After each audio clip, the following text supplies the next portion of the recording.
Michael here from Deep Cleaning. So this is how to use the EDF8 wall control.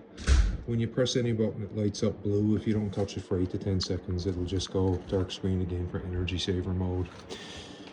Your first mode is your ventilation mode. We can see the air was going through the house, all the way through the house. So it's giving you fresh air to the house, picking up that exhaust air and putting it outdoors. But before it does that, it's recovering the heat.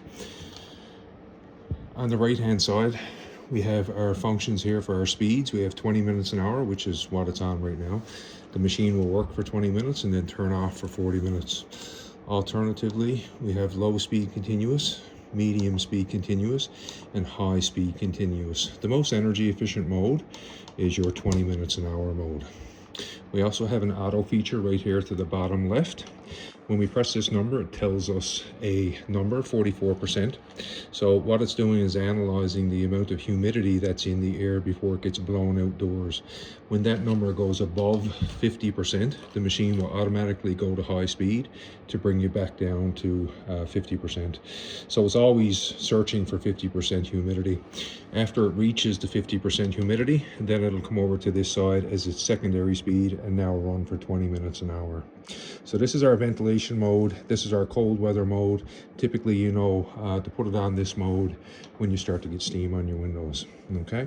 Our second mode is our recirculation mode. Okay. This mode here is meant for summertime or snowstorms or when you're using air conditioning. So in this mode, it will stop giving you fresh air from outdoors, and it will take the air that's in the house, circulate it through the machine, clean the air, and then put it back into the house again.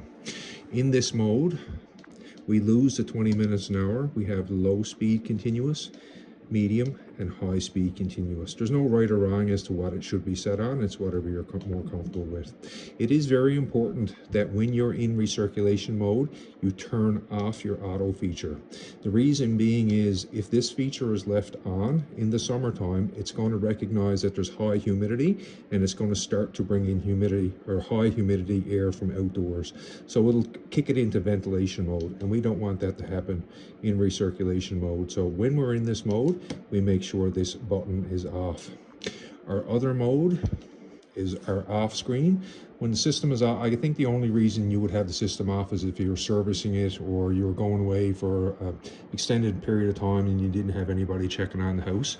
You might want to turn the system off, but otherwise you're going to have it in ventilation mode or recirculation mode. Just like recirculation mode, in this mode it is important that this is turned off. Reason again, if this auto mode is on, even though it says off on the control, if this number is above 50, it'll turn the system back on again. So it'll say off on the screen, you'll go down to the system and it'll still be running. That's because this auto feature is left on. So make sure you turn it off when the system is off. Right now, I'm going to put your auto feature back on, and I'm going to put you on 20 minutes an hour.